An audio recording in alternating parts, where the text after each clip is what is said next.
In May and June of 1996, theaters across America were filled with audiences who would not look at the sky the same way in the following weeks. A number of those moviegoers went on to become meteorologists because they were inspired by Twister, a film about a team of steak-eating storm chasers scurrying around Oklahoma in search of the world's most intense, but not necessarily powerful, cyclonic events. By the way, doesn't cyclonic event sound clinically scientific? Oh well.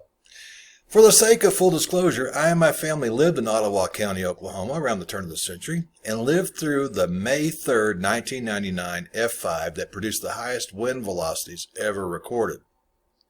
Winds reached a sustained speed of 318 miles per hour, a figure that placed a storm at the threshold of an F6. May 3rd, 1999 is a date that will forever live in my memory, that's for certain. At any rate, Twister made good use of early CGI imagery, unique sound effects, and an outstanding star-studded cast that featured the late Bill Paxton, Helen Hunt, Philip Seymour Hoffman, Jamie Gertz, and Alan Ruck, among others. It was directed by Dutch cinematographer Jean de Bont, or if you're from Tennessee, Jan de Bont, who had cut his teeth as a director of photography on such films as Cujo, Basic Instinct, The Hunt for Red October, and Die Hard. Here's a bit of movie trivia for you. Tom Hanks was originally cast to play Bill Harding. I found the picture to be entertaining and even thought-provoking, but just how accurate was the geography in Twister? Let's take geography to Hollywood and find out. I hope you'll join me.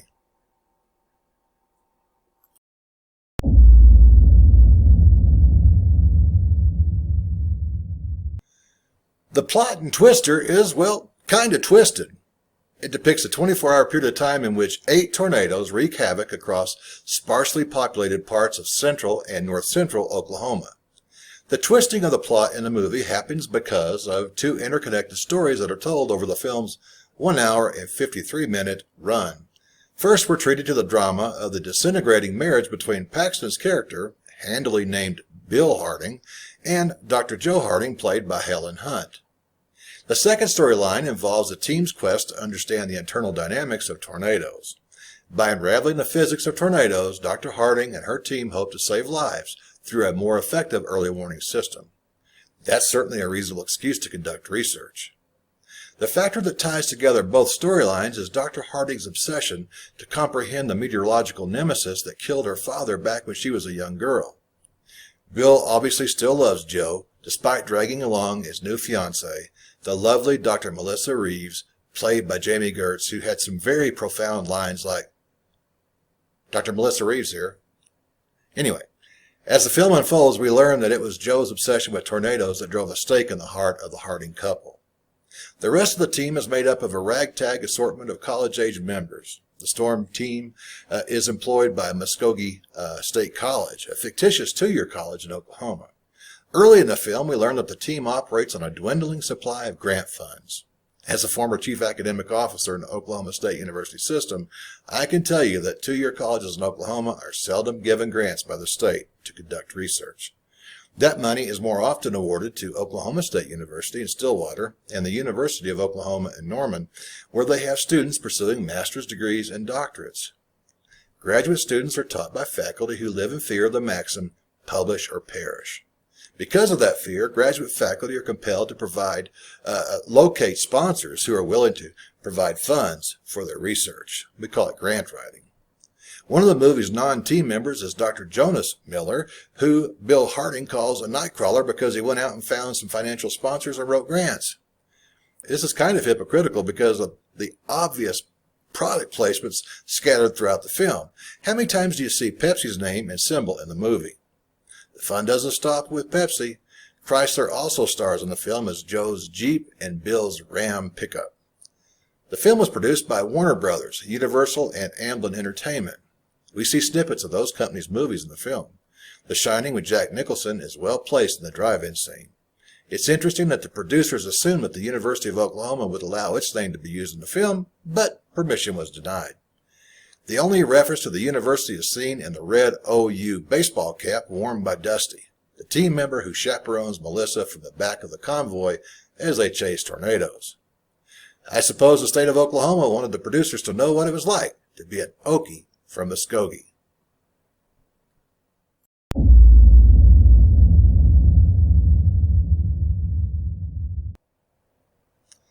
Of all the movies featuring geographic phenomena that I have watched, Twister is among the best.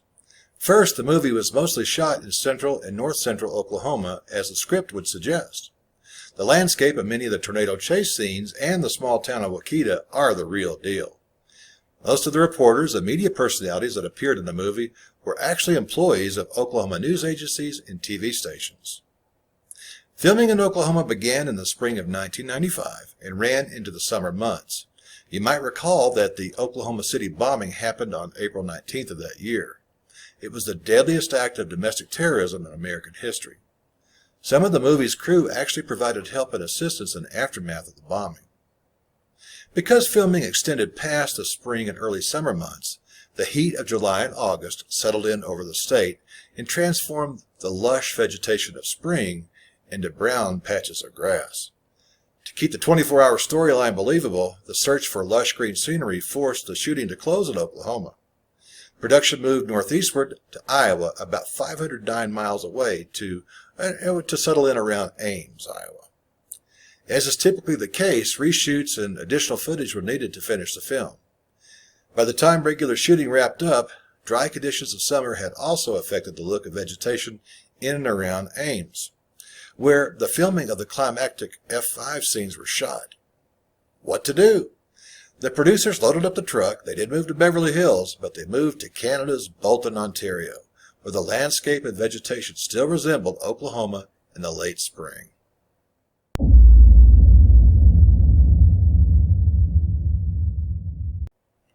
Thanks to CGI and lighting technology, which actually temporarily impacted Hunt and Paxton's visual acuity, 8 tornadoes are seen throughout the film. But did the set directors and technicians get them right? To answer that question, we have to provide a little background information on the mechanics of tornadoes. These vortex-shaped intense cyclones are products of aggressive cold fronts that rapidly push aloft warm, moist air. As air rises, it does so in a counterclockwise fashion in the northern hemisphere. In the trough of a cold front, with a jet stream ripping off rising air, circulation accelerates and intensifies. When these low-pressure centers are large enough, they are called supercells. You might note that tornadoes form in 1 out of 6 supercells. As the movie shows, they can spawn a series of funnels, and 8 is actually a low number to form in an outbreak from one supercell. You might recall that in 24-hour periods in 1974 and again in 2011 and 2020, over 100 vortexes formed in each outbreak. In case you're wondering, about 1,000 tornadoes occur over the United States each year. The rest of the world witnesses fewer than 100. Also, like the movie shows, most of the funnels form over rural landscapes and result in a limited loss of life. In Twister, there are only 3 deaths shown, and 2 of those are due to risky behaviors of the victims. Despite those accuracies, the size and destructive nature of most of the movie's tornadoes are a bit off.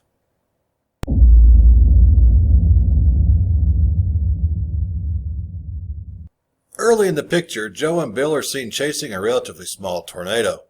After challenging Bill about losing his nerve to get in front of the vortex, he cuts the Jeep off the road and into a drainage ditch.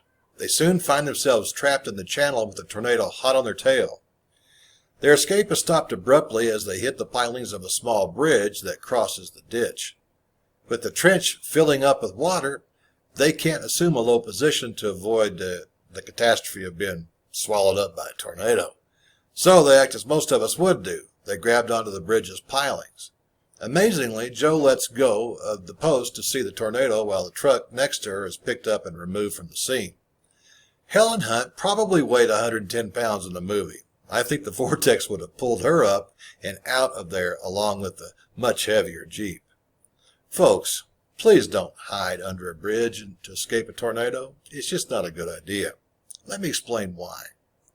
Let's suppose that we have a water hose with water gushing through it. If you place a thumb over half of the outlet, the velocity of the water will increase to maintain the same volume of liquid traveling through the hose. A bridge has the same effect on wind. Air currents will increase in velocity to offset the space filled by the physical structure of the bridge. Oh, I should tell you this. The next discussion is graphic.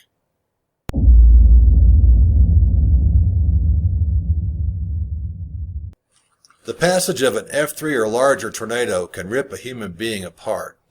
An F4 can pull up grass, woody plants, and small trees. They can rip off tree-sized branches from mature oaks. An F5 can pull up pavement. It would take a miracle for a human being to survive a direct hit from an F2 or larger storm. We need to know those facts because at the end of the movie, Bill and Joe, while bathed in sunlight, outrun an F5 by staying 100 feet or so in front of the funnel. They're shown leaving a barn with the twister ripping apart the other side of the structure. They then run to a well house and use leather straps to tie themselves to a pipe. As the tornado tears away the well house, Bill and Joe are slowly inverted with their feet pointing up into the vortex. We see Joe gazing in wonderment as a semi-triumphant musical score is played. As the storm passes, they gently land on the floor of the well house as water from the damaged pump softly sprays around them. The ending offers viewers a feel-good moment as the rest of the team arrive on the scene. At the risk of tarnishing your appreciation of the team celebration, there are some errors in these last acts. As noted by Bill Paxton, he thought that the movie depicted a mild or light interpretation of what would have happened, and he was right. First of all, there's no way two humans on foot could outrun an F5. If Bill and Joe were a mere 100 feet in front of the vortex, they would have become airborne projectiles. Consider that an F5 on the small side produces winds of 200 miles per hour. In comparison, a Category 5 hurricane, the monster of the hurricane world, is so classified when its winds reach 157 miles per hour. If Bill and Joe were tied off to a pipe when the F5 passed over them, the tornado would have pulled them apart while airborne objects lacerated their bodies. Beyond that oversight, I'm still wondering how the sun could be shining on the two as they stayed just ahead of the massive funnel. Amazingly, the sun too was shining again within 30 seconds after the raging storm passed over them.